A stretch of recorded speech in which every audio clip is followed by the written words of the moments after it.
This is OBN Horn of Africa. You are watching our weekly program, Talk to OBN.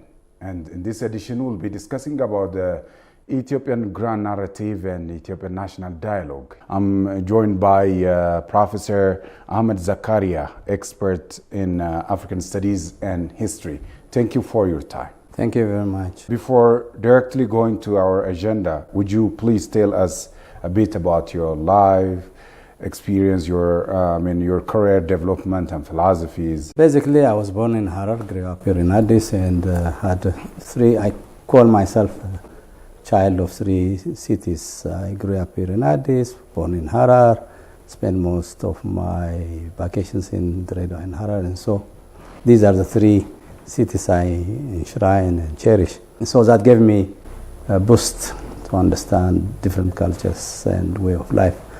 My background is history, and then I did cultural studies, and so combining history and cultural studies and to understand intricacies of the whole in general. In my intro, I told that we're going to discuss about this Ethiopian grand narratives and the upcoming national dialogue.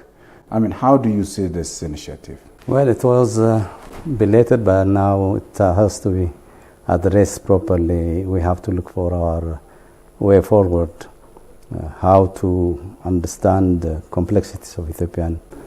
At least this dialogue is going to hold the whole country, meaning 130 million representatives are going to come and discuss crucial issues of the country, political issue, or economic and social. And so I envisage lots from the discussion forums, and I hope we'll have a way forward to understand our complex natures. And my wish is also to come up with philosophy, if possible, of power legitimacy in the country. As a student of history, I can trace back to centuries and see the problem of power legitimacy all over. And so my anticipation is from this dialogue is to come up with some sort of consensus when it comes to power base, power relations, power legitimacy. These are all crucial issues that we have to address besides economic problems that we are facing, how to solve them. Okay, do you think this national dialogue would solve the ever existed problem in Ethiopia? We're not going to solve from discussion. We'll chart our way forward for the coming 10-20 years through that process that we are going to solve the problems that we are facing today. But at least the discussion, the dialogue will give us inclination and orientation in general. And so we could come up with consensus how to resolve our problem areas. And so I'm not expecting magic wand to solve our problem with one discussion. Okay, you're a very senior historian, and talking about this narratives in Ethiopia, there are complaints here and there. Most people say that Ethiopian history and other narratives are not all-inclusive. Do you agree? If so, how? Well, for me, Ethiopia is a cradle of mankind, and it has lots of problems to solve. From that time up to today, we have passed through different ordeals, and so the complexity is anticipated. And so my understanding as such, this is my personal reflections, Ethiopia is in a hurdle, in a sort of vicious circle when it comes to war, famine, and disease. So we have to break this in our dialogue now. And so the narratives that we carry on has to be resolved in discussion in this dialogue formats. And so not only one dialogue, but at least ongoing dialogues. And we are opening up a new venue how to resolve our problems. And so we might not solve it in a year or two, but we'll chart the way forward to see our future. And so our future is bright for me because we have enough resources to feed not only 130 but 200, 300 million population. And so if we understand our resources, or if we understand our resources properly and how to utilize these resources, the narratives will die naturally. And the problem now they are facing is poverty, basically. And so if you are poor, you can have, you can simply, daydream lots of issues to survive. And so these are all daydreams that we are facing today. In reality, we have to feed ourselves first and foremost. That has to be done through our efforts. So for that we need stable political realities. For that stable political realities, we are having this dialogue. The dialogue is going to open up issues to be discussed, and these issues are going to be power legitimacy in the country, as I have already mentioned before. If we don't understand it properly, how to wield our power legitimacy, then we're going to have vicious circle again with claiming power. So we have, my dream is at least we could chart areas of important orientations for the coming future generation to resolve. And I'm not expecting easy answer, at least to magic wand is not that easy to come by. As a historian, I mean, you know experiences of other countries which held this national dialogue and resolved their internal problems. Can you just mention some countries which successfully handled this national dialogue and became successful in meddling their problem? Overall, at least attempts are there, say like South Africa, Tunisia. These are two areas in Africa that we can mention. In Colombia might be also another area that you can consider. There are efforts and attempts here and there. Some failed because of external pressure. Some failed because of overambitious orientation. Some failed because of their preparation process. And so we have to learn from these all mistakes and success stories. And overall, these two countries in Africa have still economic problems that they haven't solved. And so they have to have ongoing dialogue and discussion. So it's not easy solution to suggest, having national dialogue and then deal. So we have to go on. Life is continuous, and so we have to live in it. Okay, you said some failed due to well-designed preparation or being overambitious or some other bottlenecks. What is, the generic concept of national dialogue? Meaning, what are the preconditions, the generic concept, and what has to be done to handle or to usher a national dialogue to properly anchor it to address a certain problem in a nation? Well, at least the literature definition of this national dialogue. Well, you better ask the commissioners on the details of it, because I'm just reflecting my own personal readings in general, and so I cannot go into as an expert on the field. Coming back from peace, sort of, my area is, I'm not activist, but sort of moral pressure on peace is my comfort zone, and so my area is at least to push moral pressure on issue of peace. So when it comes to national dialogue philosophy. Basically, when the country has difficulties, or the internal conflicts that we are facing today, or the stability of the government, and these are areas when the stability is imminent, and then we have to have national dialogue to at least to orient our rational thinking for the future. And so, in that sense,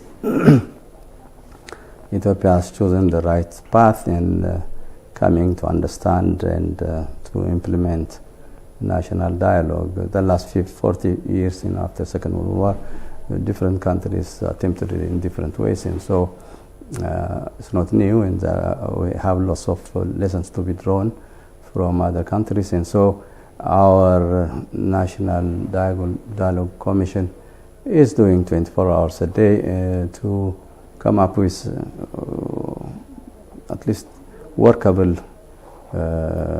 system in the country. And so they were studying the nature of the country for the last 1 year, and now they have come up with all infrastructure to start the dialogue properly. And so the time they took is legitimate, because they have to understand the situation before delving in to the discussion. And so they are in a better shape and better position.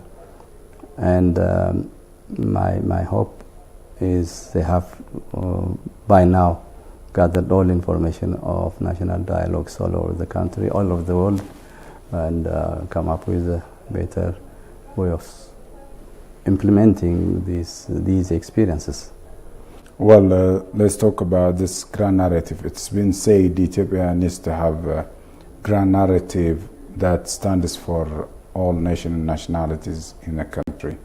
How do you see this, and what is the holistic concept of grand narrative? For me, grand narrative is the existence of Ethiopia. Ethiopia is a country which has gone through centuries of life, and so in that sense, the grand narrative is its existence itself. And so minor hiccups here and there could be resolved through discussion. And so we haven't forgotten our grand narrative when we are facing foreign aggressions, that we have proven it many times, not only one in Adwa, but in different occasions we have proven that. The grand narrative is still active and alive, but we have a minor confusion of our existence.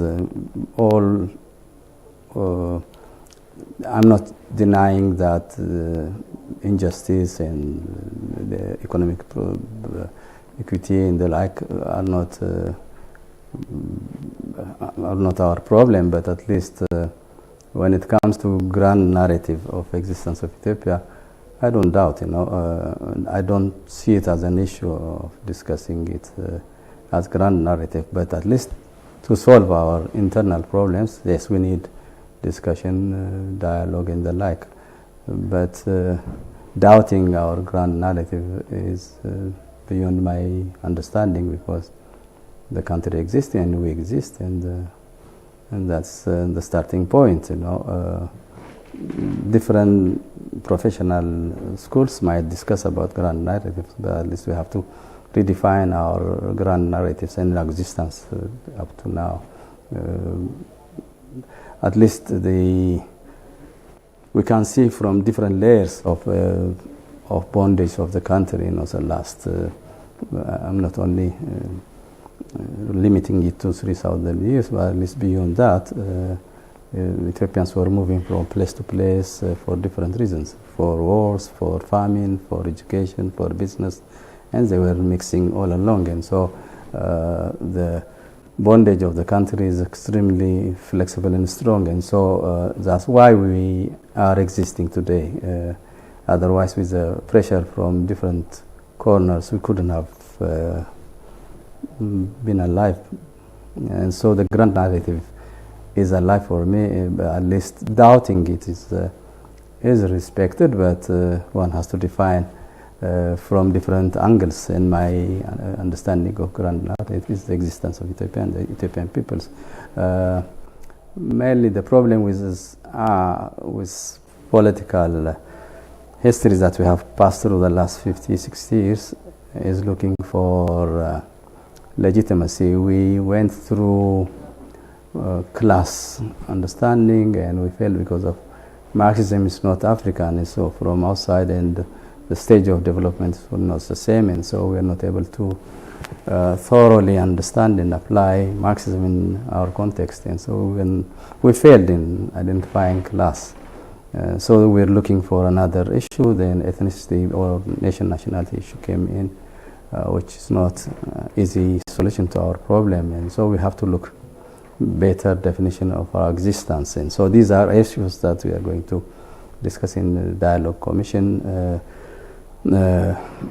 because when you consider nation, nationality, and peoples, it doesn't hold the whole country. You know, the three cannot be the whole, and so there are loopholes in this, and we based our power politics, power base on these three elements, which cannot hold the whole country, and 130 million are not going to be represented in nation, nationality, people, and so there are weakness in the foundation of our constitution, and so we have to ask that and come up with appropriate solution to it, because nation, nationalities that we are passing through didn't give us appropriate political solution as such as we have observed up to now.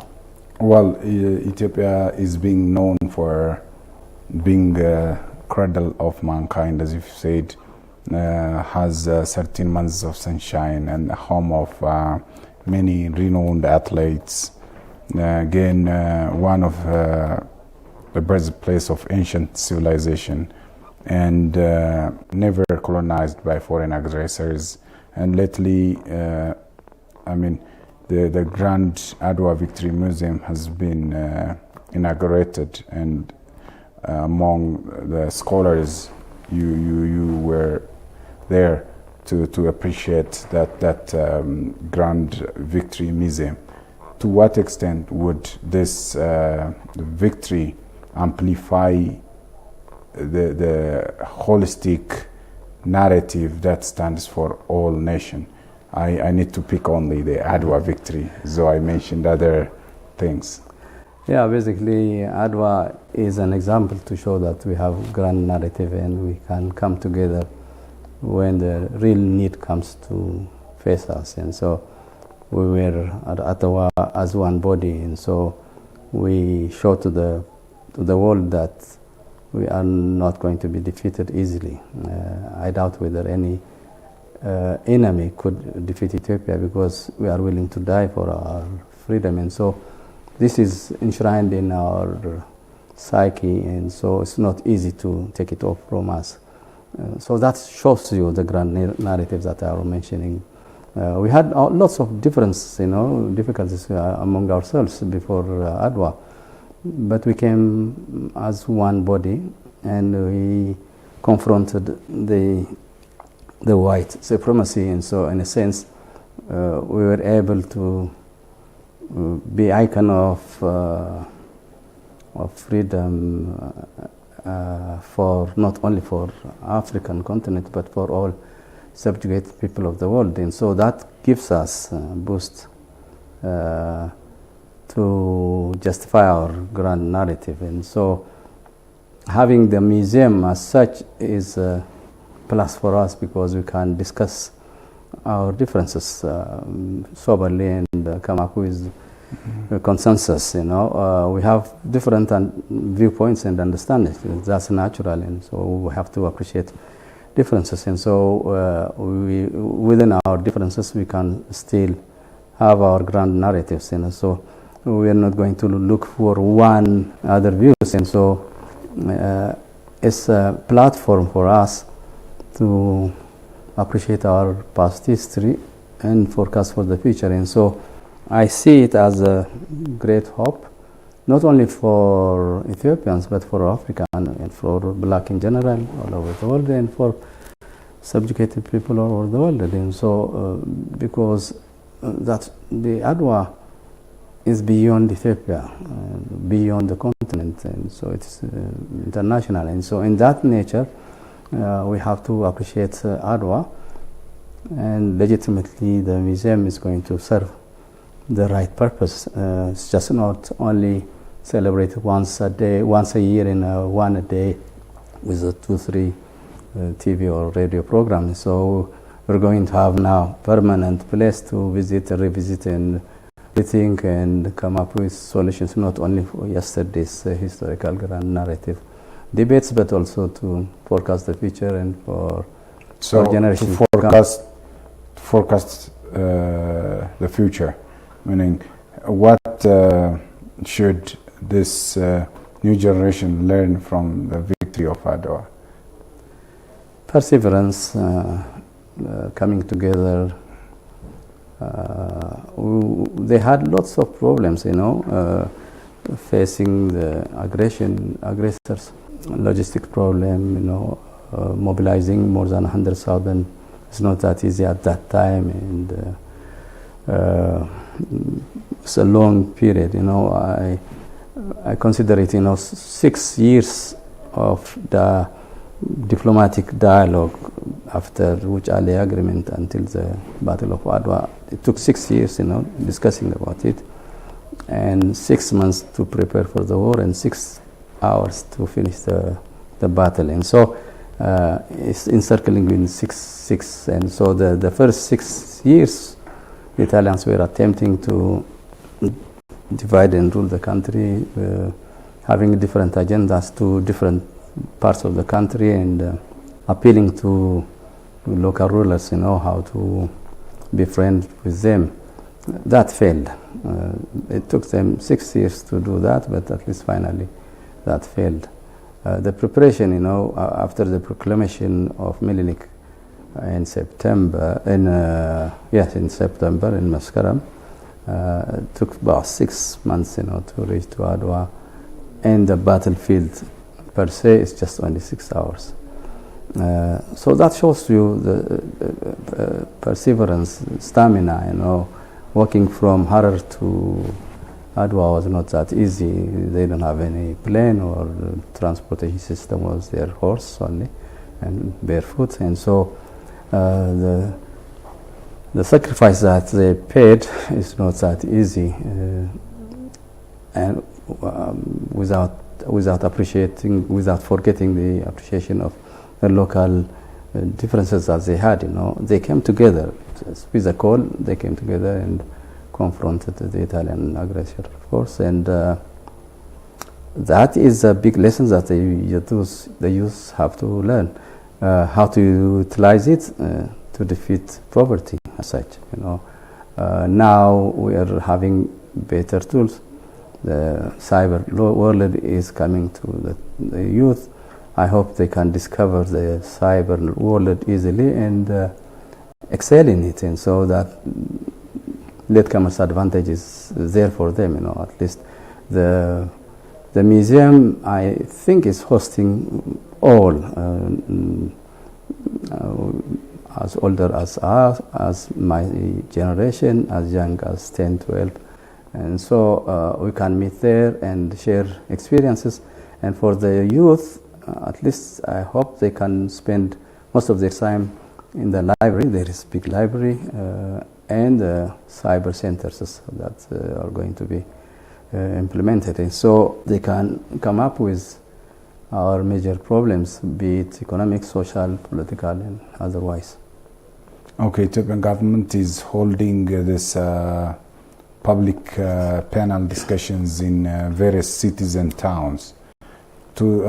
What will be the contribution of these forums and panels to the upcoming grand narrative or grand national dialogue? I see it as a prelude, as ground preparation to the great dialogues that we are going to have in the near future. So the discussions that we observed through media is positive. At least I see lots of hope in that sense, and so the dialogue is going to have rational, sober discussion. So our need is beyond our means.